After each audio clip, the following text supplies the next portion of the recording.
The story kicks off with a man named Priest, a cocaine kingpin who dresses like he's always about to walk into a photo shoot, which is exactly the vibe you want if you run a multi-million-dollar drug empire. But tonight, he's here for a little personal business. One of his so-called friends, Liddy, is throwing a party. The party is in full swing, with music loud enough to make the neighbors reconsider their mortgage. But Priest isn't there to admire the shiny paint job. He's there because Liddy owes him money that Liddy seems to have forgotten about. Or maybe he thought a new car was a good substitute for debt repayment, and Liddy tries to act like everything's fine. But Priest doesn't come here for bedtime stories. He makes it very clear that he's not in the mood for games, and without saying much, he lets Liddy know that he's aware of every detail of his personal life, the kind of information that would make you check over your shoulder for the rest of the week. That's all it takes for Liddy's fake confidence to dissolve like ice cream. The man folds instantly, admits he doesn't have the money, and offers to pay Priest back later by moving some product for him. So instead of settling for promises, he takes the keys to the very car Liddy was showing off just hours ago. But for Liddy, the night just took a sharp turn into misery. From here, Priest takes us back in time. He's been hustling since he was 11 years old, when most kids were still figuring out multiplication tables. But Priest was learning the business of survival in the streets, and over the years, he climbed the ranks until he was running an operation so deep and so efficient that even the cops probably had his name in their contact list. Unfortunately for him, not everyone in the city shares his calm, collected approach to crime. Enter the Snow Patrol, a rival gang led by a man named Q, whose entire crew has apparently decided that the best way to avoid the police is to wear head-to-toe white at all times. They roll up to clubs throwing cash in the air like they're single-handedly trying to fix the economy. And while Q runs things, his right-hand man, Juju, is the real problem. The kind of guy who doesn't trust anybody. Priest, meanwhile, makes his own entrance at the same club, bringing with him not one, but two girlfriends, Georgina and Cynthia. He spots Q. They greet each other politely enough, but Juju's eyes are already throwing daggers across the room. Priest ignores it for now.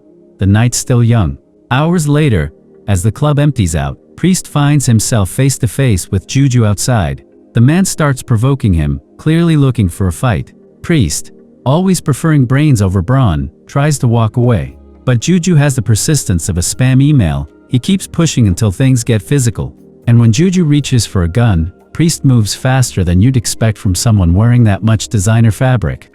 Unfortunately, in the chaos, Juju's gun goes off, hitting an innocent bystander. This immediately flips the switch for Priest, who, instead of vanishing into the night, rushes to help the victim, and even hands over cash to make sure they get medical care. If you enjoyed this recap, don't forget to like, comment, and subscribe for more stories like this. The next day, Priest heads to see his closest friend and business partner, Eddie. On the way, he passes Fat Freddy. At Eddie's place, Priest fills him in on the nightclub mess. Eddie, true to form, wants revenge immediately, but Priest has bigger plans. He's decided it's time to get out of the business altogether, but not before pulling off one last massive deal that will set him up for life. To make it happen, he needs more product from Scatter, the man who taught him everything about the trade. Priest meets Scatter at his gym. Priest pitches the idea of doubling their supply. Scatter shuts it down instantly, warning that doing so would put them directly on the radar of law enforcement, and no amount of fancy footwork in the ring will save them from that. Priest pushes comma, but Scatter stands firm. Meanwhile, the Snow Patrol has its own problems. Q is furious with Juju for the nightclub mess and for shooting an innocent civilian. Not long after, they get hit with a drive-by attack. Several members are killed, and Juju barely escapes with his life. The twist: one of the masked attackers is none other than Fat Freddy, clearly working under someone else's orders. Priest and Eddie start tailing Scatter, suspecting he's hiding his real suppliers from them.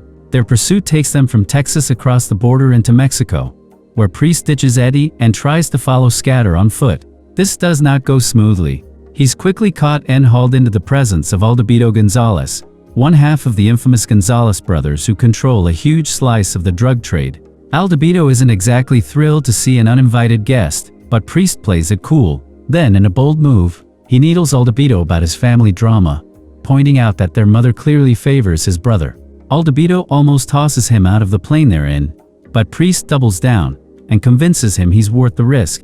Impressed, or at least curious, Aldebito agrees to triple Priest's supply, but with a warning that mistakes will not be tolerated. He returns to his old house, retrieves a hidden stash of cash, sells the property, and adds the money to his growing war chest. Word of the Snow Patrol ambush spreads, and Cynthia tells Priest what she's heard.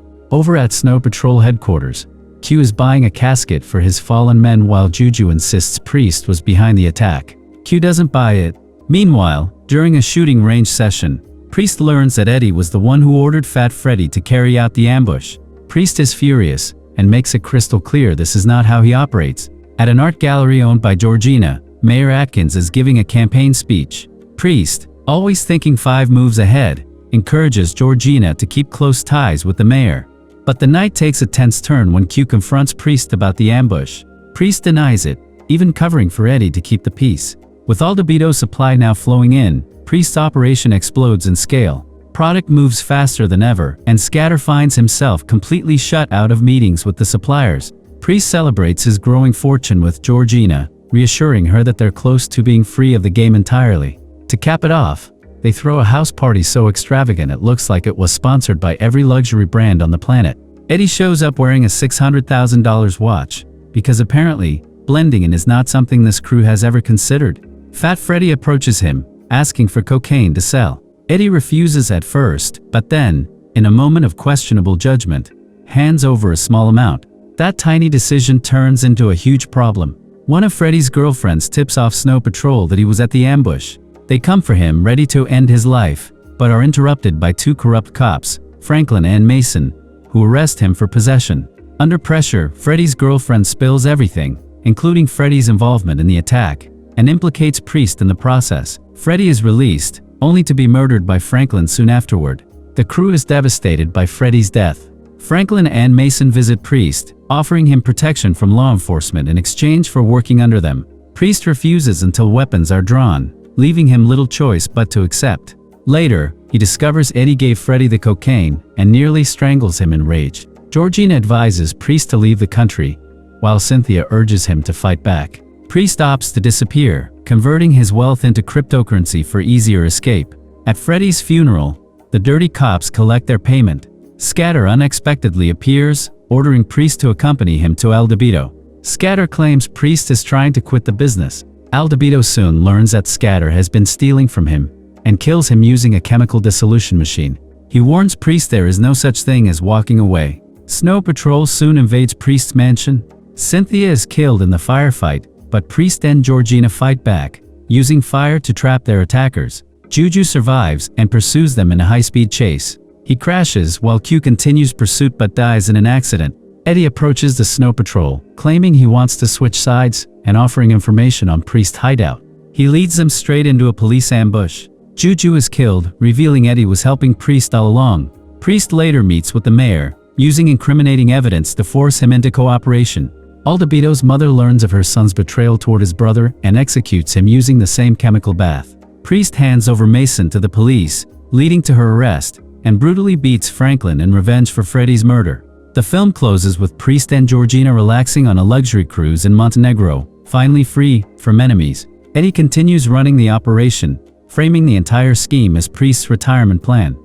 That's all for this movie. Like, comment, share, and subscribe for more videos.